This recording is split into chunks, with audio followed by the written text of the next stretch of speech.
instituto y es el Picarral, el cual he realizado este trabajo de investigación con mucho esfuerzo y muchas ganas, para todos vosotros y para mí.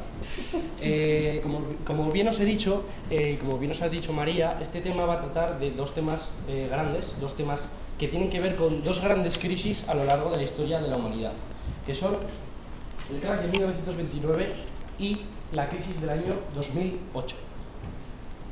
Contenidos de mi presentación. Mi presentación se va a desglosar en 5 puntos clave. El primero, tendremos unos objetivos y metas a realizar. En segundo lugar, tendremos una pequeña introducción, una serie de porqués, principalmente es el por qué estoy yo aquí presente hoy. En tercer lugar, tendremos los desarrollos de los temas a tratar que se encuentran en el principal objetivo, objetivos y metas. En cuarto lugar, tendremos unas pequeñas conclusiones finales y en quinto lugar, y no menos importante, los agradecimientos. Los objetivos y metas a desarrollar. En primer lugar, tendremos el origen del crack de 1929. En segundo lugar, tendremos el origen de la crisis del año 2008. En tercer lugar,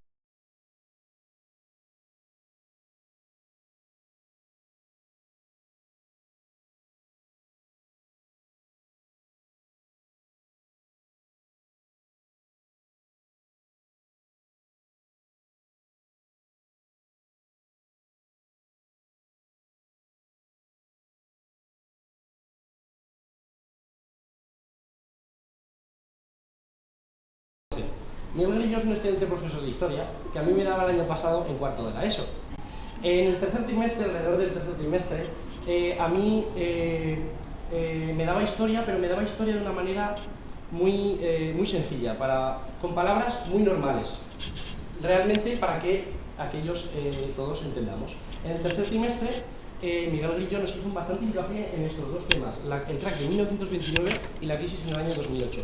A partir de ese momento empezó mi gran curiosidad por estos dos temas. Y esto se debe que Miguel Grillo me haya hecho bastante hincapié a que esté hoy aquí presentando esto. ¿Cómo se origina el crack de 1929? El crack de 1929 se origina a partir de la finalidad de la Primera Guerra Mundial, en el año 1918, en los cuales Estados Unidos es la principal clave que declina la balanza a favor de los aliados, el bando aliado.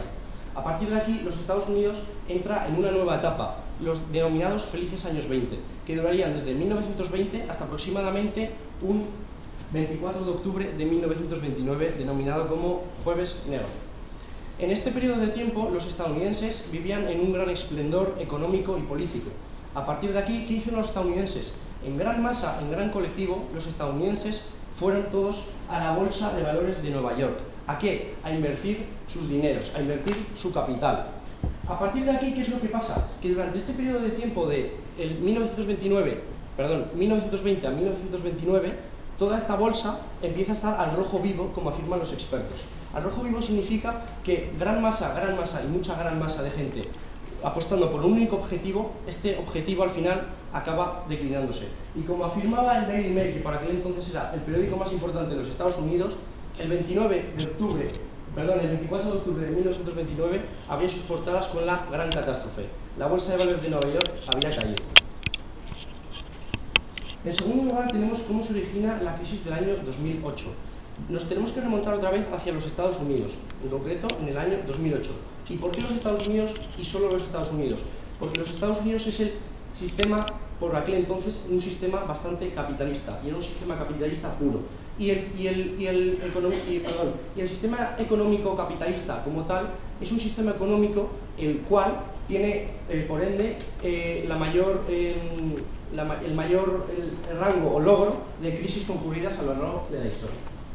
Como bien podéis ver, Lehman Brothers. ¿Qué es Lehman Brothers? Lehman Brothers por aquel entonces era el banco más famoso que se encontraba en los Estados Unidos. ¿Qué es lo que hizo Lehman Brothers para ocasionar esta gran crisis? Pues como podéis ver, hipoteca subprime. Yo estoy convencido de que el 50% de esta sala no sabe lo que es una hipoteca subprime. Y es algo bastante importante y algo que tiene bastante relación con esto. Una hipoteca subprime es un préstamo que concedía al banco a cualquier tipo de persona. Es decir, si uno de vosotros o cada uno de vosotros vais al banco y decís quiero un préstamo, una hipoteca subprime, os lo concedería sin ningún tipo de miramiento, sin ningún tipo de historial de devolución de préstamo, sin ningún historial de devolución de préstamos anteriores sin ningún interés. Entonces, ¿qué es lo que hacía Lehman Brothers? Ceder, ceder y ceder dinero. Por otro lado, ¿cómo ganaba ese dinero Lehman Brothers? Pues lo tenéis en pantalla. Bonos accionistas 1%. ¿Qué es lo que hacía? Muy sencillo. Por el otro lado, tenemos un grupo de expertos, unos accionistas, unos inversionistas. ¿Qué es lo que hacían ellos? Lo que hacían ellos era comprar bonos al banco Lehman Brothers, que eran bonos de deuda pública estadounidense. ¿Qué es lo que hacía Lehman Brothers? Vendía estos bonos al 1%, es decir, los accionistas lo adquirían y el banco lo tenía que devolver con un 1%. ¿Qué es ese 1%? Ese 1% se encuentra dentro de una renta fija.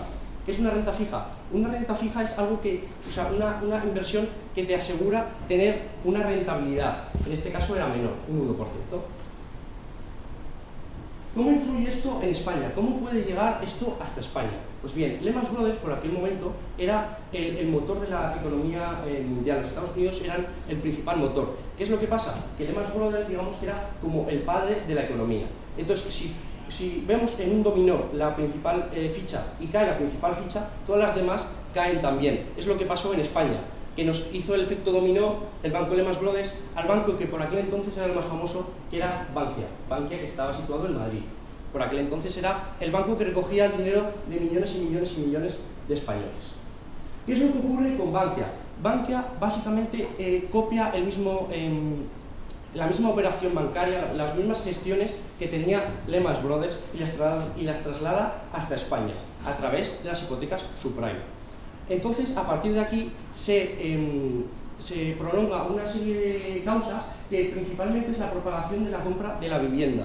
Los españoles fuimos únicamente a por la vivienda y el mercado de la vivienda aumentó en gran masa.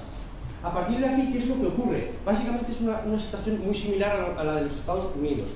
¿Qué es lo que ocurre? Que grandes masas de gente yendo a por un único objetivo, este único objetivo al final acaba cayendo y al final acaba declinando la balanza. Como podéis ver, Bankia tuvo que tener una inyección de dinero. ¿Qué diréis vosotros? ¿De dónde sale ese dinero para rescatar a ese banco? Porque ese banco había quebrado. Bien. Esto tiene que ver también con la comparación de la crisis de hoy en día. ¿Qué tiene que ver?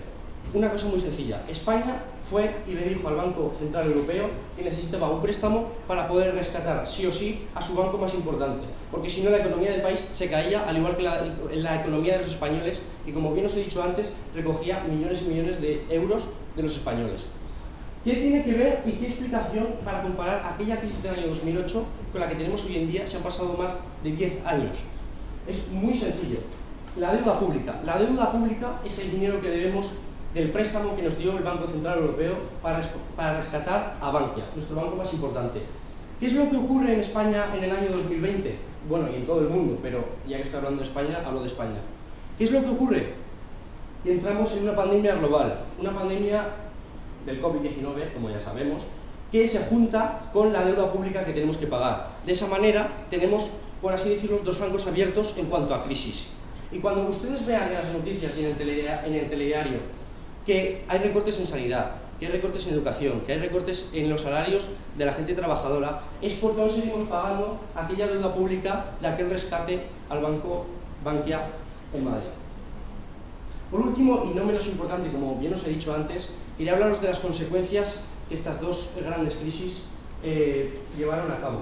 Y es que, como podéis ver, hubo demasiada pobreza, hubo demasiada gente que se quedó sin trabajo, hubo muchísima gente que no podía dar de comer a sus hijos, hubo muchísima gente que se suicidó porque no tenía nada, hubo muchísima gente que tuvo que emigrar a otros países, hubo mucha gente que estas consecuencias a día de hoy las siguen teniendo y esto fue una verdadera catástrofe. Como conclusión final, os quiero dar mi punto de vista y mi opinión sobre un aspecto. Y es que jugar con el dinero es muy peligroso y sobre todo, como os he repetido antes, si lo hacéis en gran masa y a un único objetivo, que es como siempre se suele hacer. Un objetivo se vuelve muy famoso, todo el mundo invirtiendo en ese objetivo, hasta que ese objetivo cae o como coloquialmente explota. Quiero que seáis conscientes de que si el día de mañana os va bien y tenéis buen trabajo y sois gente afortunada y lleváis una buena vida y decís que os podéis permitir decir como que os sobra el dinero, por así decirlo, quiero que seáis conscientes y que realmente ese dinero lo valoréis muy bien Y si queréis llegar al extremo de invertir ese dinero, siempre os voy a aconsejar que invertáis siempre en renta fija y sobre todo en deuda pública. Por último, quería agradecer a Carolina Bosqueda y a Rosa Gonzalo, aquí presentes, por ayudarme en todo momento en el trabajo de investigación. Muchísimas gracias por aguantarme, muchísimas gracias por ponerle ganas y ponerle esfuerzo. Y también quiero agradecer a una persona que aquí no está presente y nos tuvo que dejar el primer trimestre, que es Ignacio Ventura, que gracias a él fue el primer pasito en este gran camino para hacer todo este proyecto.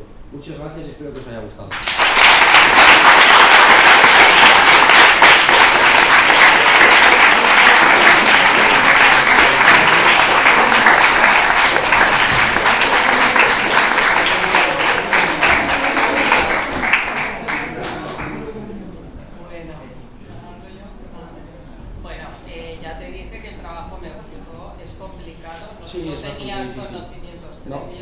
De hecho, no sé si ha quedado claro lo del bono. Sí, ¿Ha quedado claro? Vale. Bueno, no, es que es muy... explicar yo, lo voy a ir, pero entiendo perfectamente. Vale. O sea, es que es muy complejo. Si no tienes ningún conocimiento, esta ingeniería financiera es complicadísima.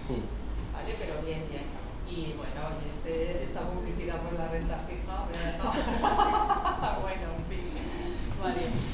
Bueno, pues a ver, lo de las hipotecas subprime, lo que ocurría es que, a ver, Lehman Brothers era un banco de inversión, ¿vale? Al principio en Estados Unidos los bancos de inversión estaban separados de los bancos nacionales, pero salió una ley y al final... Sí, estaban todos acordados, ¿no? Sí, exacto. Y entonces estos productos se mezclaban con inversiones. Entonces, ¿qué es lo que hacían? Con las hipotecas subprime?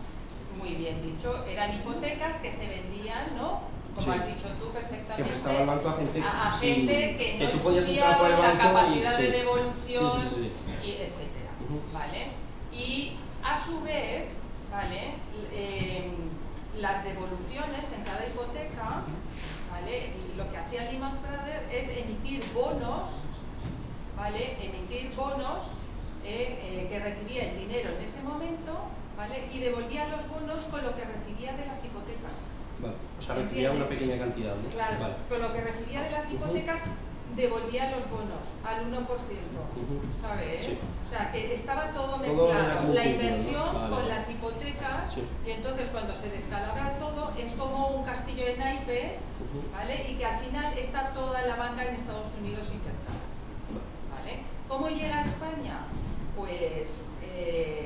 como has dicho tú muy bien, sobre todo en Europa, en Alemania, allí se vendieron muchas hipotecas subprime. Aquí no tanto, y aquí lo que más afectó fue todo el desastre de la banca, que al final todo se contagia, ¿vale? Y sobre todo porque aquí lo que había son muchos préstamos a promotores inmobiliarios. O sea, que no eran las personas, sino los inmobiliarios, ¿no? Sí, vale. Y a las personas, y a los promotores inmobiliarios. Por eso quedaron un montón de zonas y... ¿sabes? Pero bueno, en general está bien, me ha gustado, y sí que de valorar el trabajo ya, bueno, ya te lo puse. A mí ha seguido, bueno, alguna cosa y tal que te he comentado que dijeras, y que me parece que sin conocer todo esto lo has hecho. Gracias. Sí, a mí sobre todo me gustan las consecuencias, que hombre, ingeniería económica me importa menos, pues sobre las consecuencias y lo que tú y yo hemos hablado muchas veces, que lo vuelven a hacer es cíclico todo. Otra vez, es como horrible. De hecho, por eso he hecho la comparación de hoy en día. De hoy en día, ¿verdad? Sí. No está muy bien, y era un tema más complejo, lo has hecho muy bien. Sí, gracias. Además has interiorizado y no vas a cometer esos errores. No. Muchas gracias. Yo, Mari, te quería felicitar por tu oratoria, tu comunicación, muy convincente, muy bien argumentada.